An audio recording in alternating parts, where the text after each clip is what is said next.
Today's video just reinforces how you can take art anywhere. This is a little project that I started in the car. I did finish the line work at home, which is the part I mostly videoed. But when you are traveling, you can use watercolors, and I made some shapes with the watercolors and leaves in the car. Waited till it dried, came home, and made some line work. I'm going to show you the exact materials I used in this video.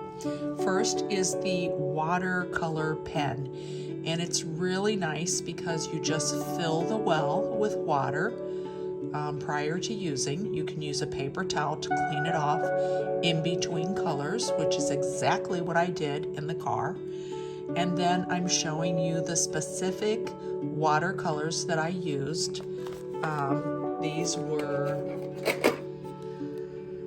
Golden Artist Color, and I just picked them up at a paint store, and I'll show you the colors in the video. You can also use Winsor & Newton.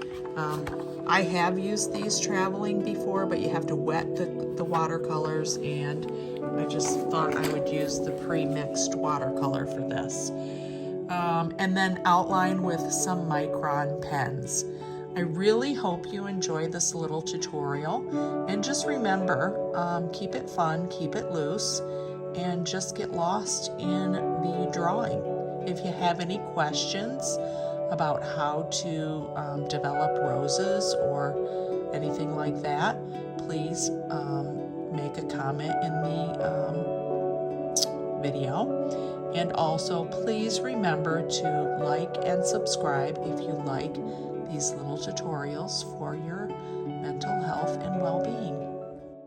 This is the watercolor pen that you fill with water. This is the specific colors that I used, and I will leave these in the comments. It has a nice tray. This is the Winsor Newton. Like I said, I didn't use these, but you can, and I have before. You wet them with a water bottle before using. There's the micron pens.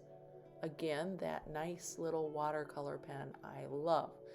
Now notice the shapes of the roses that I made are all various diameters. And you definitely want to do that when you're making roses, or any kind of flower for that matter. Don't make them all the same size. If you vary the sizes and the shapes, it gives your artwork a lot more variety and interest. So just keep that in mind. As you can notice here, I'm just loosely roughing in some petals. Now, keep in mind when you're looking at a rose or any tightly formed flower, the center is smaller than the outside. As a flower blooms, the rose's petals become further apart and spread. So that's what I'm trying to get you to feel here. And this can be anything you want. Now, when I did make the watercolors, I tried to make, various light and dark areas, and I also tried to make them, as you can see, darker in the center and then lighter as we got to the edges. With watercolor, it's really cool because you can put a light layer down, and then you can go over it after it dries a bit with the same color, and it'll be a shade darker, and you can just keep doing that throughout the process of the watercolors, which is really fun. And there's no mistakes. As you can see here, I didn't really like that leaf there, so I'm just going to make it part of the petal. And remember, this is your sketchbook. It doesn't have to be perfect. Now, this one kind of reminded me of a rosebud. Do you see that?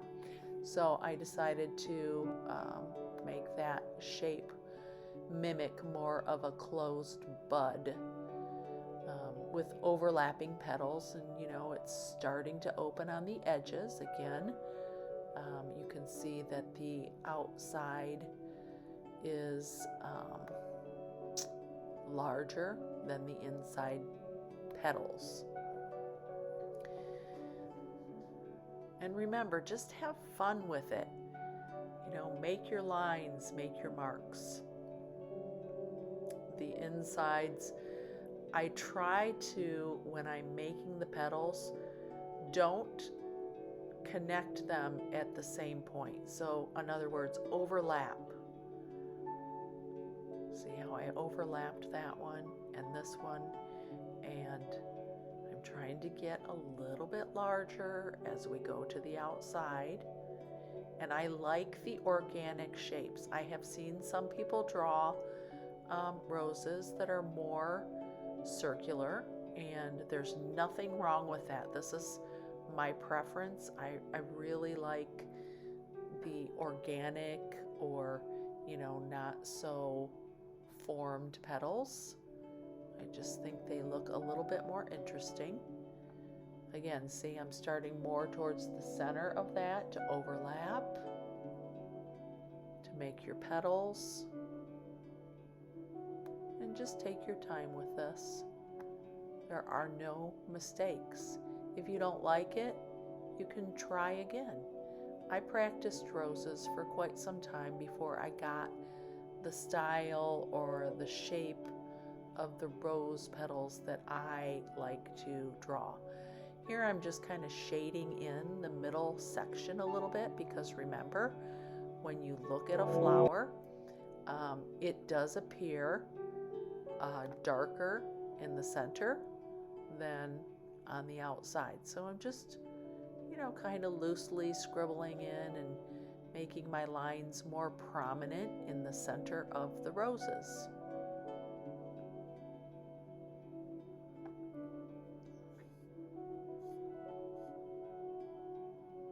Same with the little bud here.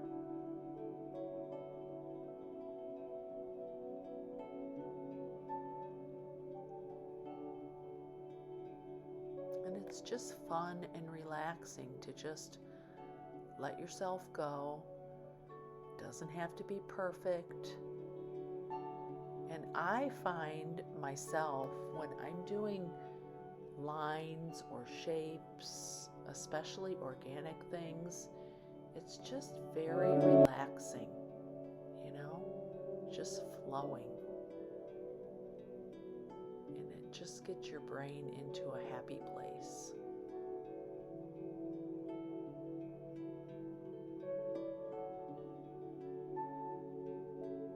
Now we're going to start on some leaves. Now, if you'll notice, one other thing I want to point out to you when you're painting, leave some negative space. Negative space is space with white where you don't have any watercolor. It does add more interest. With rose petals, remember they're kind of pointed on the end and they have like little jagged edges. So I'm just kind of scribbling that in. Again, not perfect, but when it all comes together, you'll see it just looks really cool. Doesn't that white negative space look really good? And you know, when I was adding these little petals here and there, I really didn't have anything in mind. I just kind of added them where I thought I might like them.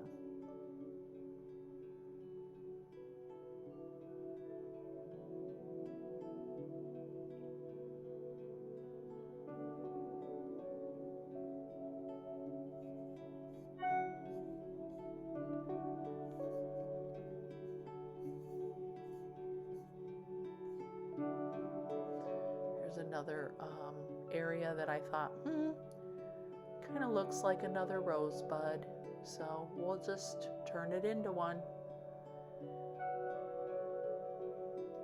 And it's not perfect, but I don't care.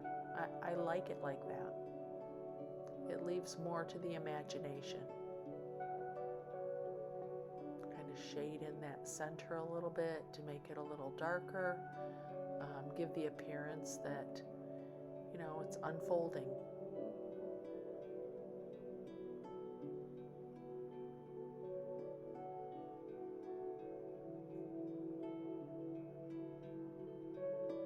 Maybe add a little bit of shadowing around some of the leaves, especially in the center.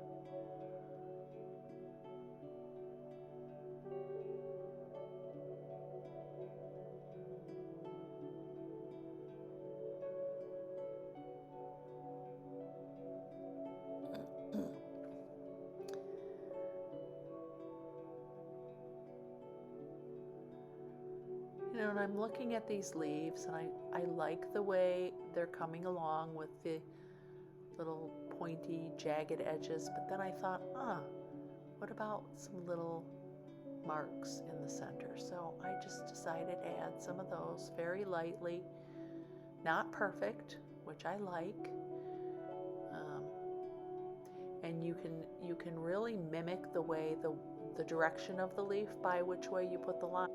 Okay, I hope you've enjoyed this little tutorial.